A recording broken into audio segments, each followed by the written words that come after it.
தற்போது நாம் அண்மை செய்தியை பார்த்து கொண்டிருக்கிறோம். நெல்லையை அடுத்த களக்காடு பகுதியில் கிறிஸ்தவ போதகராக பணி செய்து வந்த ஜான் என்பவர் கடுமையாக தாக்கப்பட்டுள்ளார். உள்ளூர் மருத்துவமனையிலிருந்து நெல்லை அரசு மருத்துவமனைக்கு 108 ஆம்புலன்ஸ் மூலம் அவர் கொண்டு வரப்பட்டுள்ளார். நடந்தது என்ன என்பதை விவரிக்கிறது இந்த காணொலி தொகுப்பு. நெல்லை மாவட்டம் நாங்குநேரி தாலுகா களக்காடு போஸ்ட் ஜே நகர் பகுதியில் ஜான் என்பவர் கிறிஸ்தவ போதகராக பணி செய்து வருகிறார். இவருடைய வீட்டில் ஒவ்வொரு வாரந்தோறும் ஜெப கூட்டம் நடப்பது வழக்கம். இந்நிலையில் அந்த பகுதியை சேர்ந்த சுந்தரம் என்ற நபர் கஞ்சா உட்பட பல்வேறு போதைப் பொருளுக்கு அடிமைப்பட்ட நபராக அறியப்படுகிறார். இவர் அரைகுறை ஆடையோடு போதகரின் வீட்டுக்கு முன்பதாக நின்று குளிப்பது வாடிக்கையாக இருந்து வந்துள்ளது. இதனால் ஜபிக்க வருபவர்கள் முகம் சுளிக்கும் சூழ்நிலை ஏற்பட்டுள்ளதால் போதகர் ஜான் அவரை சந்தித்து இந்த தகவலை தெரியப்படுத்தியுள்ளார். இந்நிலையில் நேற்றைய தினம் சற்றும் எதிர்பாராத சூழ்நிலையில் தன்னுடைய வீட்டில் குடும்பத்தாரோடு போதகர் ஜான் இருக்கும்போது கஞ்சா போதையில் வந்த சுந்தரம் என்ற நபர் போதகரை இழுத்து கட்டையால் தலையில் ஓங்கி அடித்து கடுமையாக தாக்கியுள்ளார். மேலும்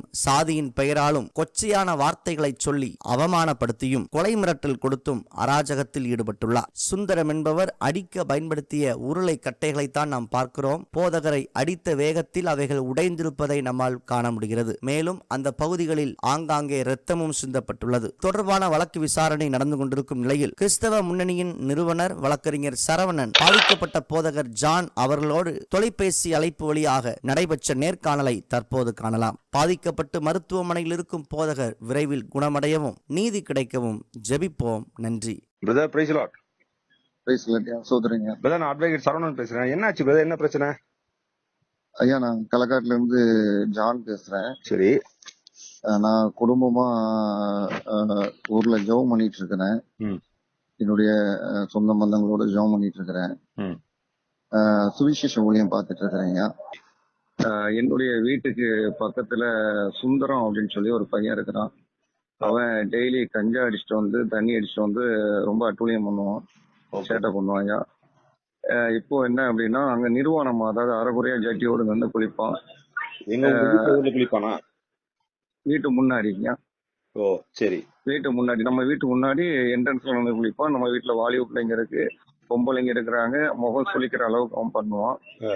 நேத்து என்ன நடந்துச்சுன்னா, நேத்து நான் ஊழியத்துக்கு போயிட்டு வந்தேன். அப்போ வந்துட்டு என் பைக் எடுத்துட்டு வீட்டுக்குள்ள உடலை கொண்டு போது அவன் போன்ல யாரையோ பேசிட்டு இருந்தான். வெட்டுவேன் குத்துவேன், இன்னைக்கு மண்டை அடிச்சு உடைப்பேன்னு பேசிட்டு இருந்தாயா. அவ பேசிட்டு இருக்கும்போது நான் நேரா வந்து என்ன பண்ணிட்டேன் அப்படின்னா,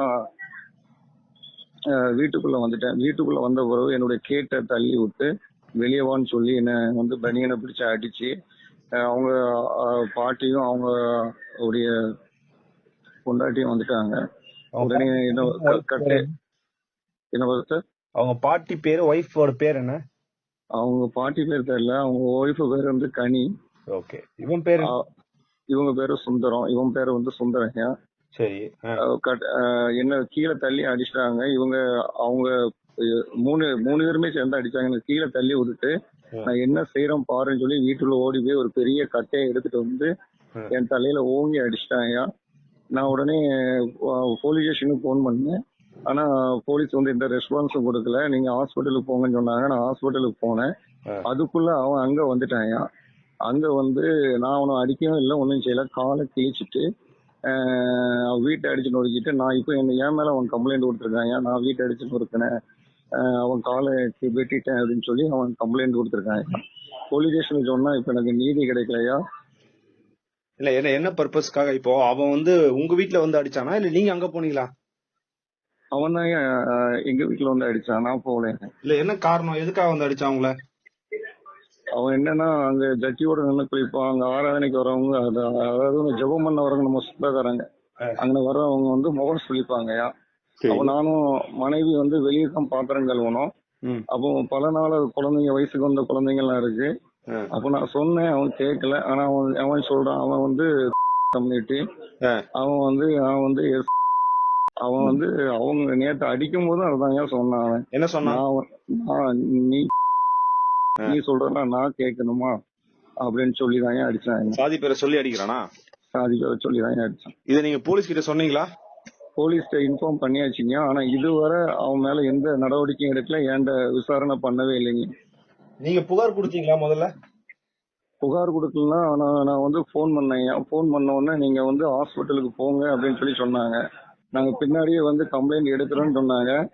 ஆனா அவங்க கம்ப்ளைண்ட் எடுக்கவே இல்லை. நீங்க அங்க ஹைகிரவுண்ட் ஹாஸ்பிட்டல்ல நான் இப்ப இருக்கிறேன். எனக்கு 8 தையல் களக்காட்டுல போட்டாங்க கவர்மெண்ட் ஜிஹெச் ஹாஸ்பிட்டல்ல. ஆ. 1:30 மணிக்கு நைட்டு 1:30 மணிக்கு இந்த நீங்க அதிகாலையில என்ன வந்து இங்க அனுப்பிவிட்டாங்க. 108ல வந்து அங்குள்ள போலீஸ் அங்குள்ள டாக்டர் எல்லாம் சேர்ந்துதான் அங்க ஹைகிரவுண்ட் ஹாஸ்பிட்டலுக்கு அனுப்பிவிட்டாங்க. திருநெல்வேலி ஹைகிரவுண்ட் ஹாஸ்பிட்டல் பெரிய ஹாஸ்பிட்டலுக்கு. நான் வந்து இங்கேயும் விசாரணை பண்ணலையா, ஒரு நீதி கிடைக்கலையா, அதனாலதான் உங்களை நான் தொடர்பு கொண்டு இருக்கிறேங்க. நீங்க தான் என்னோட ஒரு கேள்வி சொல்லுங்க. நீங்க ஜிஹெச்சுக்கு போனீங்களா? ஆமாங்க போனீங்க. ஜிஹெச் போயிட்டு அங்க எத்தனை தையல் போட்டாங்க தலையில? 8 தையலுங்க. கட்டையால அடிச்சது. ஆமாங்க. கட்டை அடிச்சு உடஞ்சிருச்சுங்க. அந்த கட்டையெல்லாம் இருக்கா? கட்டை இருக்குங்க, வீட்டுல இருக்குங்க, எடுத்து வச்சிருக்கேங்க. அது போலீஸ் கிட்ட காட்டணும். சரியா? இப்ப வந்து 8 தையல் போட்டாங்க. அதுக்கப்புறம் கவர்மெண்ட்ல இருந்தே பிரைவேட்டுக்கு போக சொல்லி அனுப்பிட்டாங்களா?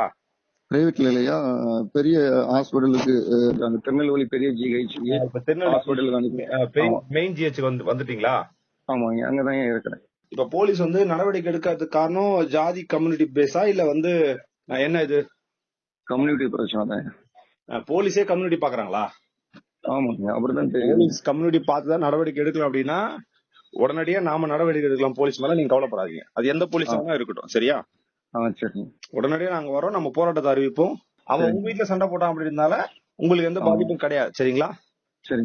அவன் தண்ணி அடிப்பான், கஞ்சாலாம் அடிக்கிற பசங்களா அவங்க? ஆமாங்க. நைட்டு 1 மணிக்கு 2 மணிக்கு தூங்க முடியாதுங்க. வாலிப பிள்ளைகளை வச்சுட்டு ரவுடி பசங்களை கூப்பிட்டு வந்து அந்த தெருவுல ரொம்ப அட்டகாசம் பண்றது. இப்படி ஜாதி பிரச்சனையில நிறைய கேஸ் இருக்கு. ஜாதி பிரச்சனையில ஒரு ஜனவரியிலேயே ஒரு தலையை அடிச்சு உடைச்சிட்டாங்க. ஓ, இதுக்கு முன்னாடி ஜாதி பிரச்சனை அவன் பண்ணானா? அவன் ஆமா, ஜனவரி 14ஆம் தேதி ஜாதி பிரச்சனை ஆச்சு களக்காட்டுல ஜேஜே நகர்ல நாங்க இருக்கிற தெருல தான். ஓகே, அதுக்கு என்ன போலீஸ் நடவடிக்கை எடுத்தாங்க? அதுக்கு அவனை ரிமாண்ட் பண்ணிட்டாங்க. அவனை ஒரு 10 நாளோ 15 நாளோ வச்சுட்டு அவனை ரிமாண்ட் பண்ணி வெளியே அனுப்பிட்டாங்க. அவனால எந்த நடவடிக்கையும் எடுக்கல. ஆனா அங்க நிறைய ரவுடி பசங்க இருக்கிறாங்க. ஆனா பாதுகாப்பு இல்ல, குழந்தைங்களுக்கு வாலிப பிள்ளைங்களுக்கு பாதுகாப்பு இல்லாம இருக்குங்க. இதை நீங்க காவல் நிலையத்துல புகார கூட எதுவும் கொடுக்கல? ஐயா, நான் ஏற்கனவே இதுக்கு முன்னாடி என்ன புகார் கேட்டாங்க. அவன் நேத்து ஒரு ஸ்டேட்மெண்ட் சொல்றான், என்னுடைய 2 குழந்தை சொல்றான். ஓ, அந்த பையன் பேர் என்ன? அந்த பையன் பேர் சுந்தரங்க. அவ்வளவு தைரியமாமா அவனுக்கு? ஆமாங்க. சரி, இதெல்லாம் நீங்க புகார்ல சொல்லுங்க. சரியா? சரி. புகார்ல சொல்லுங்க. அந்த அடித்த வீடியோ என்ன இருக்கா இருந்தா எனக்கு அனுப்புங்க. எந்த போலீஸ் வராங்களோ அந்த போலீஸ் நம்பர் வாங்கி கொடுங்க, நான் பேசுறேன். அப்படி இல்லைன்னா நாளைக்கு காலையில நாங்க இருப்பேன். சரியா? ஒன்னும் கவலைப்படாதீங்க, நாங்க கூட இருக்கிறோம்.